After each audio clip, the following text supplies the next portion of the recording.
ये 8 लक्षण प्रकट होने लगते हैं जिसके ऊपर प्रभु की कृपा होती है। पहला, घोर अपराध करने वाले के प्रति भी दया की भावना, शांति पहला लक्षण है। भाव में भी पहले शांत भाव है। हमारे ऊपर श्री हरिजू की कृपा है, इसकी पहचान ये 8 लक्षण। पहला, शांति, अर्थात घोर अपराधी के प्रति भी गुस्सा ना क्षमा करना, ये हरि की कृपा का लक्षण है। देख लो भाई, घोर अपराधी शब्द तो जाने दो, जरा सा प्रतिकूल हो जाए तो लाख समझाओ पर भ्रकुटी तनी रहती है। ईर्ष्या, द्वेष, मात्सर्य, द्रोह, ये उपासक के हृदय की विषय नहीं, ये तो गंदे विषयी पुरुषों के हृदय के लक्षण हैं। जहां ईर्ष्या है, मात्सर्य है, द्वेष है, द्रोह है, ये कुमति के लक्षण है, ये सुमति के लक्षण नहीं, ये हरि कृपा पात्र के लक्षण नहीं।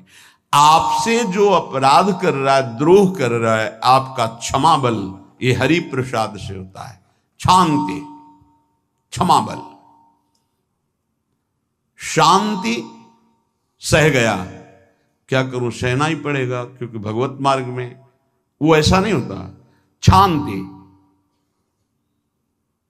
बुरा ही नहीं लगा, हरि कृपा पात्र को बुरा ही नहीं लगा।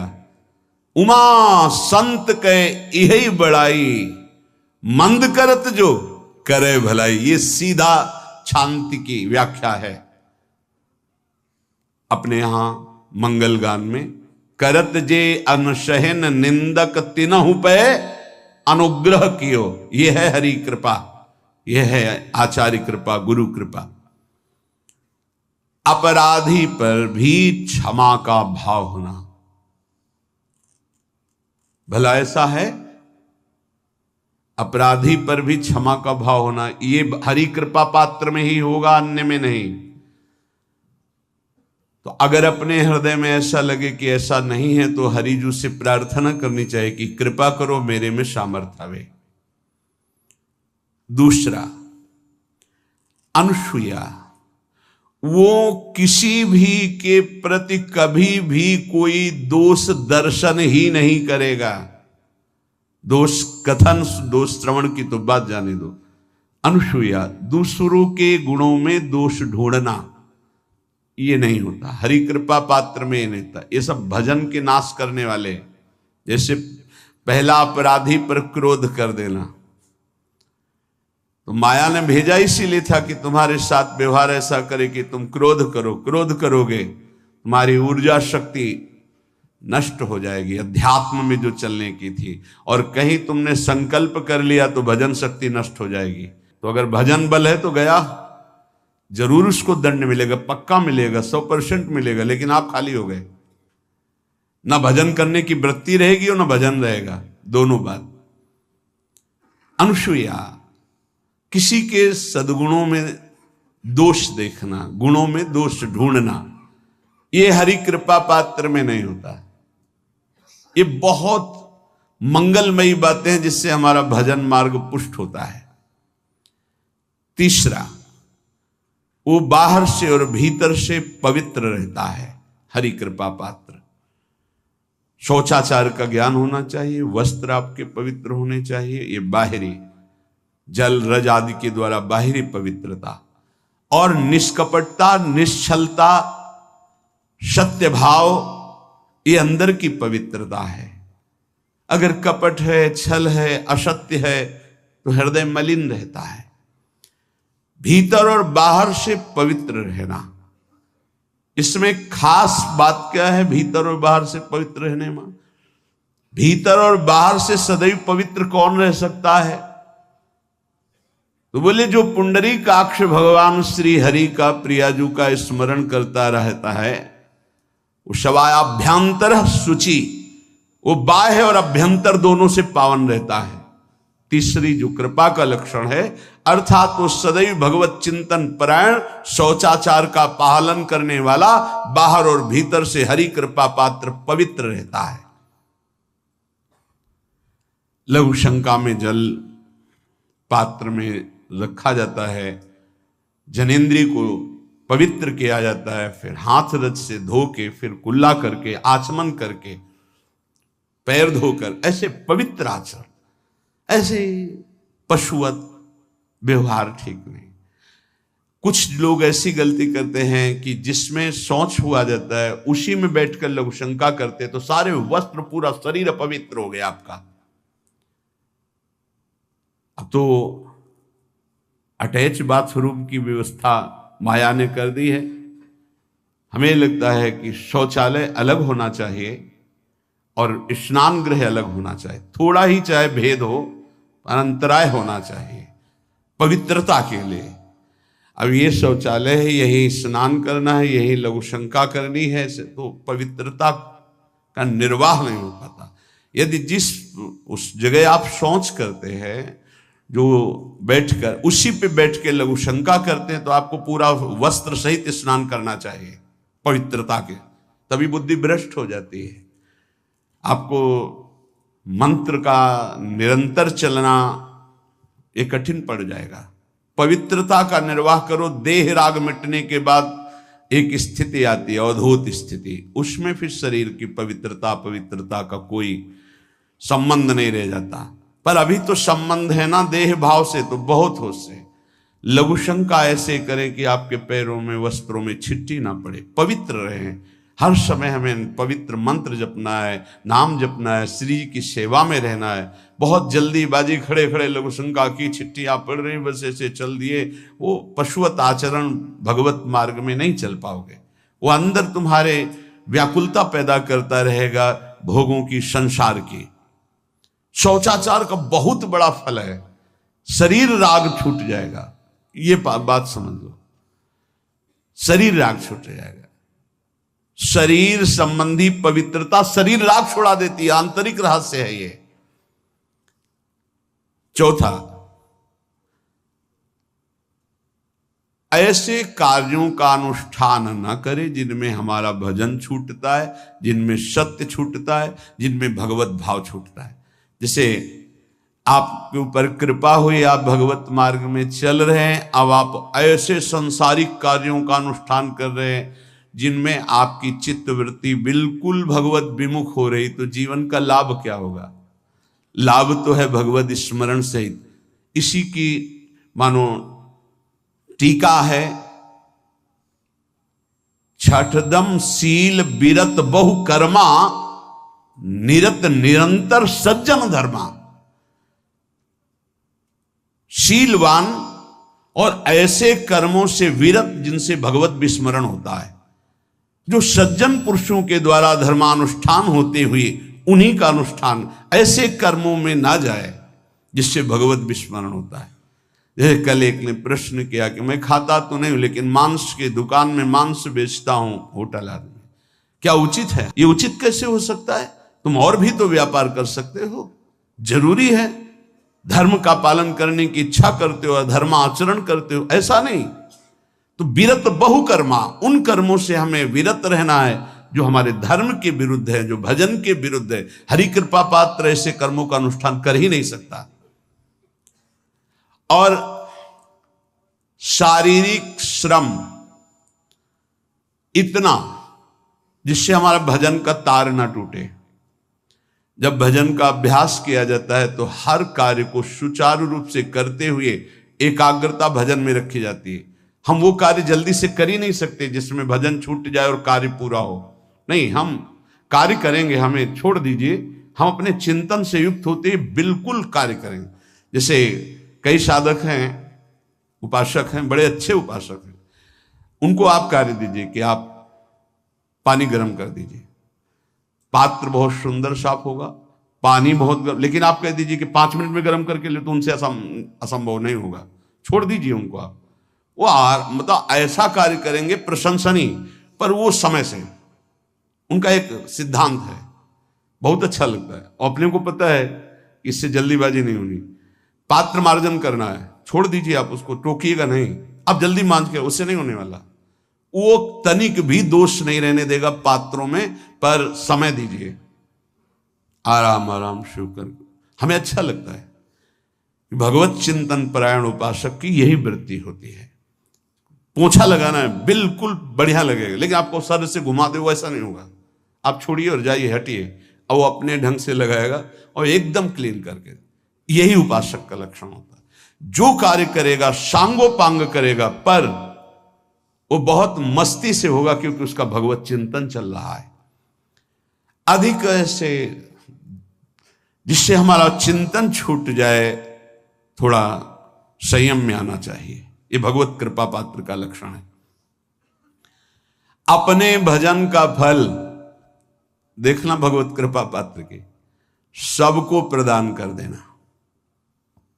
हिम्मत है, अपने भजन, इतनी मेहनत से किया हुआ भजन, भजन होने के बाद, हे प्रभु इस भजन का फल हो, सर्वे भवन्तु सुखिना सर्वे सन्तु निरामयः।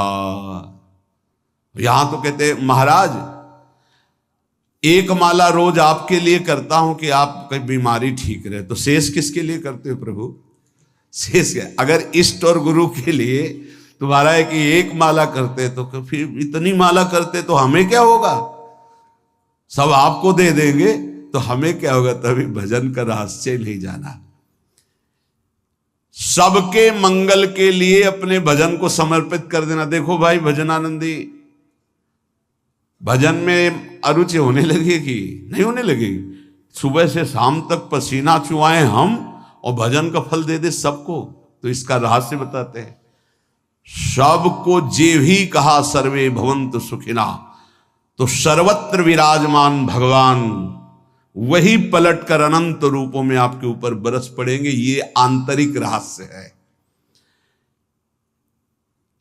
हमने जो भजन किया वो एक सीमा में था, और जब हमने संपूर्ण विश्व को दे दिया तो असीम बनकर वापस हुआ। ये भाव न समझ में, अगर ये भाव न कहे तो एकदम लगे हम अपना भजन क्यों दे दें सबको। उस सर्वात्मा में विराजमान जो हमारा प्रभु है, उसी को समर्पित कर। सर्वे भवन्तु सुखिना, तो वो सब पलटकर सब जगह से वापस आया, सबका आशीर्वाद आया, और वो महान बनता चला गया। ये लाभ है, आंतरिक लाभ है। अगर तुम्हारा भाव ऐसा न बनता हो तो आप प्रभु को तो अर्पित करते ही है ना, तो वही प्रभु सब में विराजमान है। ऐसा भाव करके सर्वात्म स्वरूप भगवान को हमारा भजन समर्पित है। सब रूपों में प्रभु विराजमान है। ये हरि कृपा पात्र का लक्षण चल रहा है। और छठवां, अपने भजन से अपने लिए कुछ भी ना चाहना, और दूसरों की तो बात जाने दो, दूसरों से कुछ ना चाहना ये तो ठीक है। अपने भजन से अपने लिए कुछ ना चाहना है हिम्मत। देखो ये हरि कृपा पात्र में हिम्मत होती है। अपना भजन अपने प्रयोग में ना लाना, इसका भी आंतरिक रहस्य है। अपने प्रयोग में आप शरीर को लेकर के बोलेंगे, अगर स्वरूप को लेकर तो प्रयोग की कोई वहां जरूरत ही नहीं। स्वरूप पूर्ण काम है, वहां कोई अभाव नहीं। जब आप कोई भाव अपने लिए करेंगे तो देह भाव होगा। देह भाव से किसी विषय की मांग होगी। विषय पूर्ति भजन का फल नहीं होता, भजन का फल होता विषय निवृत्ति। बहुत जोर की बात है, कैसे समझ में आए? अपने भजन का भी फल अपने लिए नहीं, दूसरों से कुछ चाह रखना तो बात ही जाने दो। भजन से भी कोई अन्य सुख की चाह नहीं हुई। क्या चाहिए? भजन ही बनता रहे, भजन का फल भजन बनता रहे, खूब निरंतर जप करते रहे। सातवां, किसी भी मान सम्मान कीर्ति पद प्रतिष्ठा के मिलने पर हृदय का असंतुष्ट हो जाना, यह हरि कृपा पात्र का लक्षण होता है। प्रणाम नमस्कार जय हो तो हृदय में असंतुष्ट हो जाना चाहिए। कोई किंचन मात्र अभिमान न उदय हो जाए। प्रभु बचाओ, ये माया की चकाचौंध से बचा लो नाथ। कौन सा अपराध बन गया कि आपकी जय की जगह यहां हमको ऐसा सुनना पड़े। जैसे एक बार महापुरुष जन कह रहे थे कि जब गुरुजन बड़ाई करने लगे सामने शिष्य की, तो उसको ग्रीवा झुका लेनी चाहिए और पश्चाताप करना चाहिए कि कोई गलती हो गई, आज हमारे गुरुजी ने हमारी बड़ाई कैसे कर दी, इसका मतलब कोई दोष बन गया, कोई गलती हो गई, और प्रार्थना करना चाहिए कि क्षमा कीजिएगा महाराज, अगर कोई गलती हो तो दंड दीजिएगा, लेकिन ये दंड मत दीजिएगा कि आप हमारी प्रशंसा कर रहे हैं। भगवान, इससे बड़ा और कोई दंड नहीं हो, ऐसा महसूस होना चाहिए। सम्मानम कलयाति घोर गरलम, ये हरि कृपा पात्र का लक्षण है। नीचापमानम सुधा, नीच पुरुषों द्वारा किया हुआ अपमान अमृत के समान लगे और सम्मान विष के समान लगे। मान प्रतिष्ठा कीर्ति जिसके लिए बड़े बड़े लालायित रहते, हरि कृपा पात्र को विष की तरह चुभती है। और 8वां, किसी भी प्राणी समुदाय से संबंध ना रखते हुए सब पर दया की भावना, सब पर कृपा की भावना, सब पर करुणा मैत्री, पर किसी से ममता नहीं। ये सूत्र बहुत व्यवहार में प्रयोग करने योग्य है। सबसे करुणा और मैत्री, पर किसी से ममता नहीं। करुणा तो करी भरत जी ने, मैत्री भी की मृग से, पर ममता रहित नहीं रहे। ममता कर ली तो अगला जन्म हिरण का हो गया। ममता नहीं रखनी। निर्ममो निरहंकारा, करुणा मैत्री तो करनी है, जैसे इसमें आदेश है, गीता में जी आदेश है, अद्वेष्टा सर्वभूतान मैत्र करुण एवच, पर निर्ममो निरहंकारा, ये साधक की चतुरता है। प्राणी मात्र पर दया कृपा करुणा मैत्री, पर ममता नहीं। ममता किसी से, और यहां करुणा मैत्री ये तो गायब हो गई, केवल ममता रह गई है। अपने शरीर से ममता, शरीर संबंधियों से ममता, विषय भोगों से ममता, यही जहर है। संबंध में ये ममता ही जहर है, विचारों में अहंकार जहर है, कर्मों में ये आसक्ति जहर है। इसी जहर को मिटा दे तो जीवन मुक्त महापुरुष कर्म करते हुए, विषय सेवन करते हुए, वार्ता करते हुए, विचार करते हुए, बिल्कुल जहर रहित तो उसका जीवन हो गया। तो ये 8 बातें हरि कृपा पात्र में होती हैं, इनको बार बार सुनना, हृदय में धारण करना। जो भक्त होता है, हरि कृपा पात्र होता है, उसमें ये 5 बातें कभी नहीं जागृत होती, स्फुरित ही नहीं होती। पहला, किसी से ईर्ष्या, दूसरा किसी से घृणा, तीसरा किसी से भयभीत हो जाना, चौथा भजन सेवन नृत्य गायन आदि में लज्जा लगना, पांचवा किसी की निंदा करना, ये नहीं होती। अब जो आगे वर्णन कर रहे हैं उसमें महापुरुषों की पहचान है। सिद्ध महापुरुष 3 प्रकार के होते हैं। एक होते हैं आचार्य कोटि के, सात्विक विचार वाले। एक होते हैं भ्रष्ट आचरण वाले, एक होते पिशाचाचरण वाले, और तीनों सिद्ध हैं। बहुत बड़े महापुरुष पूज्यपाद उड़िया बाबा जी हैं, वही रहस्य का प्रकाश कर सकते थे, अन्यथा बिना ब्रह्मबोध महापुरुष के ऐसा नहीं। तीनों सिद्ध हैं, तीनों भगवत प्राप्त है। सात्विक आचार वाले, जो आचार्य कोटि के होते हैं, एक एक अक्षर शास्त्र मर्यादा के अनुसार चलने वाले, जैसा शास्त्र कहता वैसा उनके आचरण में दिखाई देगा, और वो उससे सिद्ध भगवत प्राप्त महापुरुष हैं, पर उनके आचरण तस्मात् शास्त्रम प्रमाणम थे। दूसरे भ्रष्टाचार, ऐसों को पहचान पाना बहुत कठिन होगा। भेष मलिन, आचरण मलिन, जैसे आप में कोई पुराना हो तो शायद जान पाएगा, भगवान दास नाम के एक संत इसी चौराहे पे रहते थे। ये जो चौराहा है, कभी नंगे पड़े रहते थे, कभी वो पा रहे उनके साथ कुत्ता पा रहा है, कभी नाली का पानी पी रहे हैं, और भगवत प्राप्त महापुरुष थे। इसकी पहचान स्वयं की। कोई चाय रखने गया, उठा के ईंट मार दी, गाली दे दी, दौड़ पड़े, पकड़ पाए तो 10-5 घूंसे थप्पड़ मार दिए। ऐसा उनका व्यवहार था, भ्रष्टाचार। हलवा कोई रख गया, खिचड़ी रख गया, कुत्ता खा रहा है, उसी के साथ वो खा रहे हैं। कभी गमछा लपेटे, कभी नंगे, सीधे प्रकृति का वार शरीर से सहते थे, बस चौराहे पे ही रहते थे। बहुत अगर गए तो ये राधा टीला है, बस इतना ही उनका था। राधा टीला से इधर, और इधर थोड़ा चढ़ाई जो है जहां पूज्य श्री चंद्रशेखर बाबा जी वास करते, उसके इधर, मतलब चौराहे के बस इतने में ही रहते थे 12 महीना, 20 साल उनको देखा।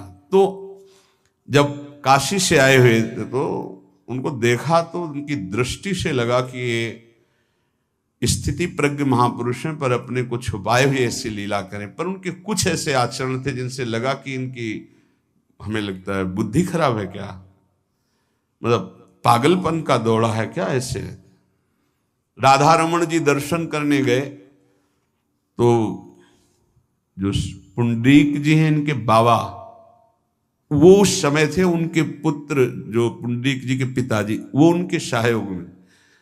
तो करुणा कृपा हुई उनकी, उन्होंने देखा। वो तो बाद में परिचय जाना उनका, हमें पता नहीं, तो बाद में परिचय। वो पीत वस्त्र धारण किए हुए वयोवृद्ध एकदम डलिया लाए, राधा रमन जी को निकाल करके अपने को प्रसाद मिला। तो सीधे राधा रमन जी की कृपा का अवलोकन करते हैं और परिक्रमा लगाना। एकदम संकल्प बना, कमंडल में 2 कुलिया रखी, ढक्कन से ऐसे ढक के, और बस मन में आया कि अगर वो बाबा हमसे आते हैं, हमारे कमंडल से कुलिया, सत्य, परम सत्य, कुलिया लेते हैं और पाते हैं और फिर रख के चल देते, तो मैं मान जाऊंगा कि प्रभु ये आपके धाम के सिद्ध महापुरुष हैं, आए हुए थे हम काशी से ऐसे। क्योंकि काशी में ऐसी लीलाएं देखी थी बड़े अद्भुत कोटि के महापुरुषों को। आपसे सत्य कहते हैं, वो पेड़ हट गया, रमण रेती में था, बीच रोड में था, चबूतरा बना था, वो ऐसे पड़े थे, वहां के हम बैठ गए, बिजली की तरह उठे, रफ्तार से आए, खड़े हो गए हम बिल्कुल, क्योंकि हमें पता था कि घूंसा और थप्पड़ इनका प्रसाद होता है। हम कहा उस समय, हम कहा अगर हाथ चलाएंगे तो पकड़ लेंगे ना, बिल्कुल पोजीशन में खड़े। तो बंगाली भाषा में कुछ बोले, वैसे गले में हाथ डाला, ढक्कन हटाया, कुलिया निकाली, पाया, कुलिया वहीं रखा, ढक्कन रखा, गए और वहीं लेट गए। सत्य कहते एकदम रोम रोम खड़ा हो गया कि अरे भगवत प्राप्त महापुरुषों को जानना बड़ा कठिन है, कैसे आचरण, भ्रष्ट आचरण से रहते हैं।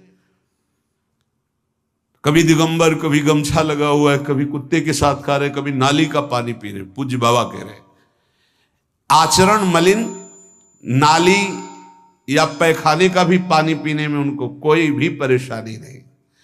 गंदे जगह मलिन भाव से पड़े रहना, किंतु वृत्ति हर समय भगवदाकार रहना, भगवदाकार रहना। ये तीसरे, पिशाचाचार, गाली गलौज करना, ईंट पत्थर से मारना, हर मलिन चेष्टा बहुत कठिन है, बहुत कठिन है। ये सब देखने को मिला है भगवत कृपा से तीनों प्रकार के महापुरुषों का।